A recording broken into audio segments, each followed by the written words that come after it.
Oi, pessoal, boa noite. Que eu tô gravando agora de noite, mas bom dia pra vocês que vão assistir amanhã de manhã que eu vou postar, né? Gente, que dificuldade. Só Jesus na causa, viu? Tô aqui tremendo.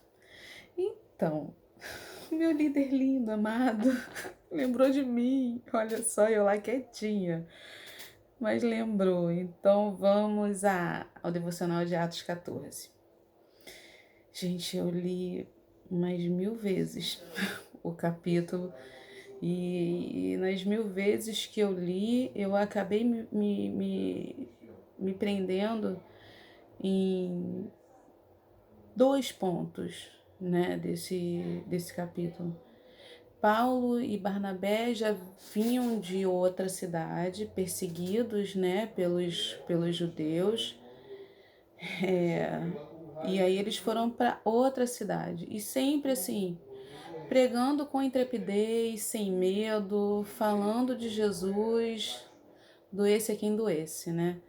É engraçado que eu fiz uma anotação de que, apesar dessa perseguição dos judeus estarem atrás deles o tempo inteiro, perseguindo eles e expulsando eles de uma cidade para outra, isso acabou servindo como encorajamento para eles, porque você pensa assim, pô, tô incomodando eles, então tô no caminho certo. É por aí que eu vou. Eu tô falando a verdade, é verdade da palavra. Se eu tô incomodando a eles, eu não tô falando nada de errado, né? E eles sempre tentando atrapalhar do verdadeiro evangelho ser pregado, né? E aí é uma questão que eu tinha levado em consideração da religiosidade, porque primeiro eles não aceitavam Cristo e depois, quando aceitavam, ainda tinha uma dissidência por causa da religiosidade, por causa dos circuncisos e não circuncidados. E a religiosidade sempre atrapalhando, sempre causando contenda, dissensões. Então, Cristo ele não é uma religião. E a gente levar a palavra de Deus para o lado da religiosidade também vai trazer contenda. É, eu estava lendo a respeito disso, e aí você vai percebendo que depois que eles saem dessas cidades do capítulo 14, acaba que Paulo e Barnabé brigam. E justamente por causa do quê? Por causa da religiosidade, porque eles tiveram uma briga na igreja dos que achavam que só ia ser salvo quem era circuncidado, e os que achavam não, tanto faz, circuncidado ou não circuncidado. Então aí a gente vê como a religiosidade faz mal, né, para a igreja, como ela faz mal para a nossa vida. Então a gente tem que ficar atento a isso também, porque não faz bem para a gente nem para a casa de Deus, né? Isso é um ponto. O segundo ponto é o seguinte: aconteceu uma coisa muito interessante com Paulo e Barnabé, né? Quando eles foram para Listra, estavam lá pregando, também pregando corajosamente, né? E aí eles já vinham realizando milagres antes, né? Pela misericórdia de Deus, eles vinham realizando milagres e prodígios. E aí Paulo curou um homem nessa cidade, um homem que não andava, né? Nunca andou desde que nasceu, Paulo curou. Ele, Barnabé, Paulo orou e esse homem foi curado. E aí os habitantes da cidade olharam para eles e falaram assim: são deuses. Vamos lá, vamos fazer sacrifício, porque, cara, Júpiter, na minha versão da Bíblia fala Júpiter e Mercúrio. Eu li uma outra versão que era Zeus e Hermes. Mas aí meu marido me explicou que são os mesmos, só que uma versão romana e outra versão grega dos deuses. Né? Renata também Google. Eu não, meu marido. E aí aconteceu isso. E, cara, eles não sabiam, quando eles souberam, eles foram desesperados lá pra fora. Não faça isso, pelo amor de Deus, nós somos homens iguais a vocês, não somos deuses. Quem fez não fomos nós, foi Deus. E aí ele fala uma coisa muito interessante lá no versículo 16 e 17, ele já vinha falando, né?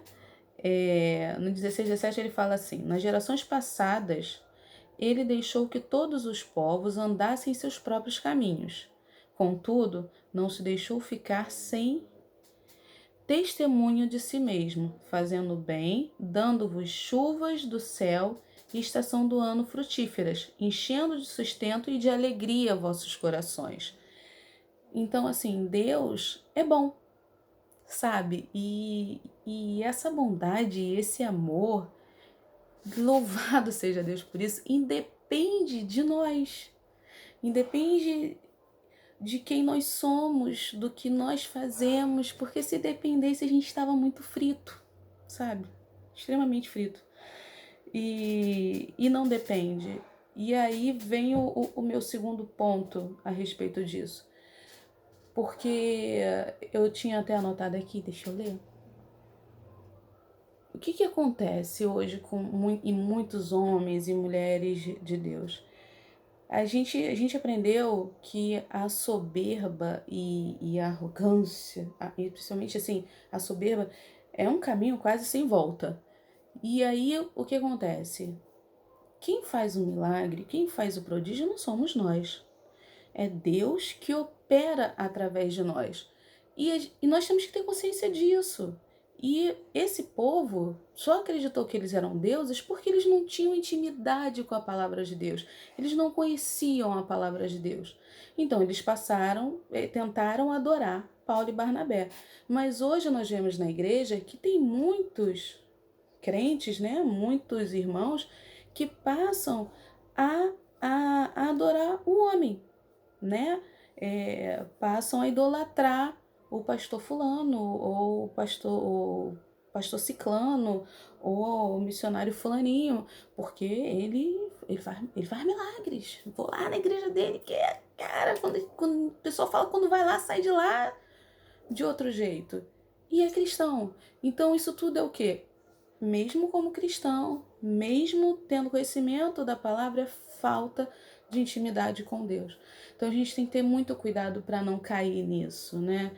Nessa coisa de que começar a parar de olhar para quem realmente opera o milagre, para o canal, para quem foi canal, para aquele milagre ou aquele prodígio acontecer. A gente tem que olhar para quem faz de verdade, que é Deus. Não sou eu, não é fulano, não é ciclano que faz o milagre. É Deus, né? Gente, 7 minutos já, quase 8. E isso tudo é o quê? É falta de intimidade com Deus, de comunhão com Deus, de intimidade com a palavra de Deus. A gente tem que vigiar nisso. E falta muito a esses homens isso, sabe? Assim, a gente não pode achar que, poxa, fiz um milagre. Fez nada. Quem fez foi Deus. E tem gente hoje em dia que fica esperando aplauso, fica já esperando, vamos ver quem vai vir falar comigo. Eu fiz não sei o quê. Ah, pô, varri ali na frente. Será que tem alguém olhando? Cara, não interessa.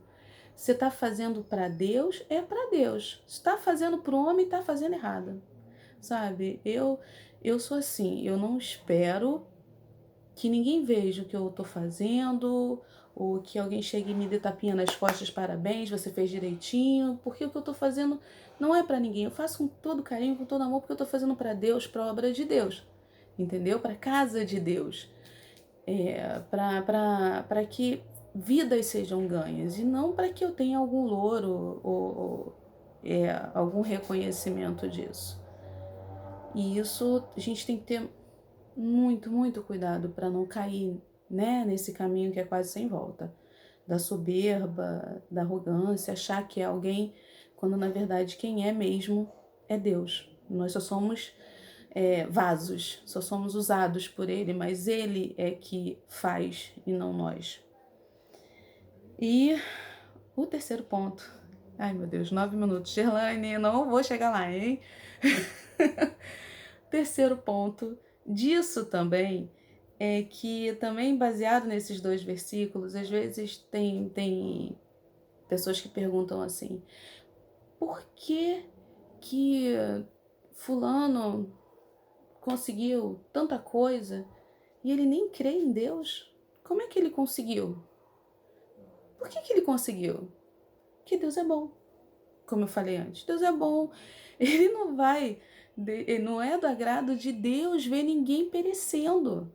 Não é do agrado de Deus, não faz parte da natureza de Deus gostar de ver alguém sofrendo, ou perecendo, ou passando necessidade. Então, esses dois versículos também encaixam nisso, sabe?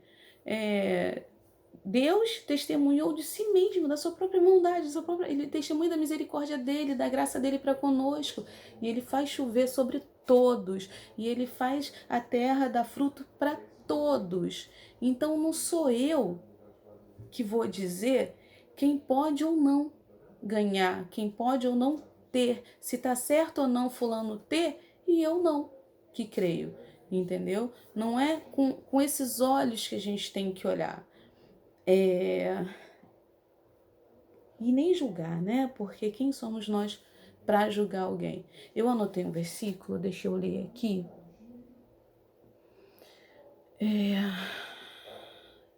Tiago 4,12, né? Tiago 4,12. Porque às vezes a gente se julga tão perfeito, eu falo a gente, porque eu tenho que me incluir, porque de vez em quando a gente dá um deslize e, né, faz algumas coisas erradas. A gente se julga tão perfeito de ter a prepotência de achar que pode dizer quem pode ou não ter alguma coisa, ou se fulano pode ou não ter a salvação. Isso eu falo numa amplitude geral. Poxa, mas ele era um assassino, ele era um estuprador, né? Ele não merece, né? Ah, pelo amor de Deus, por que ele merece? Eu, que sou aqui toda certinha, eu mereço, ele não. Então, a gente não tá aqui para isso, esse não é o nosso papel, nunca foi. Então, vou ler lá Tiago 4,12, que eu já deixei marcadinho aqui na minha Bíblia.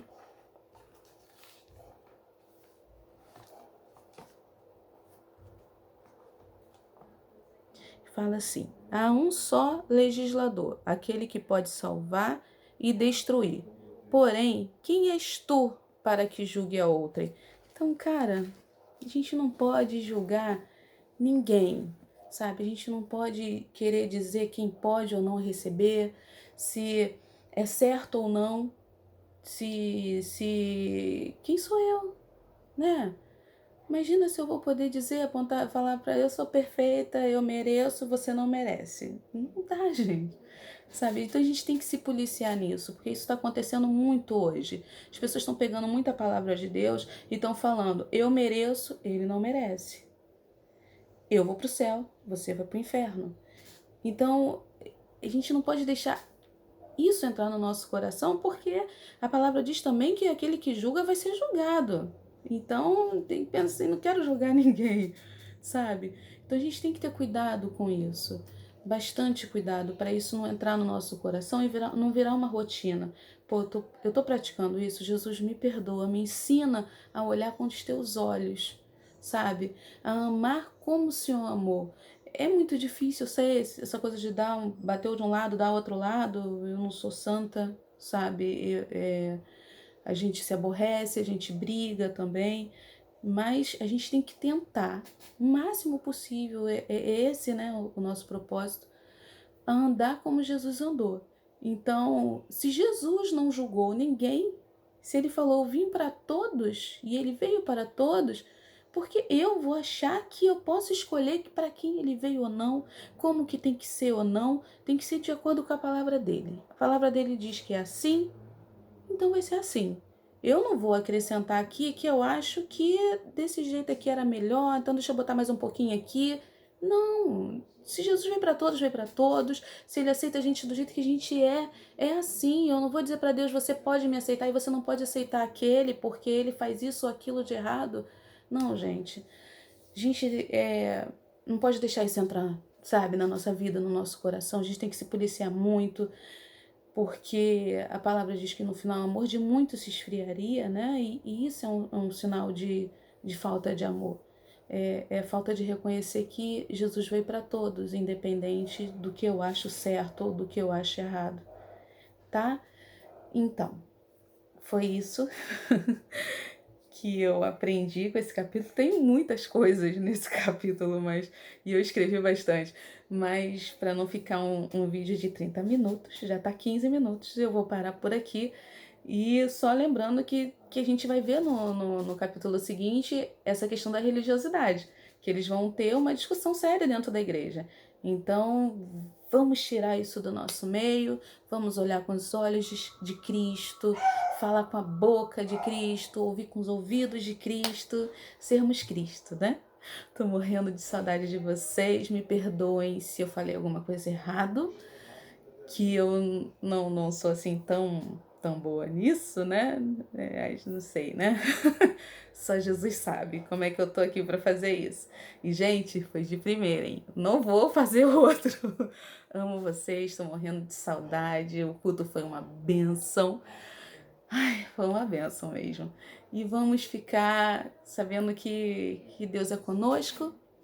Jesus ressuscitou, Ele vive, nós somos mais que vencedores. A gente está dentro de casa, mas continuamos conectados e com a certeza de que a gente vai sair daqui melhor. Com certeza, muito melhor. Amo vocês, tá? Beijos.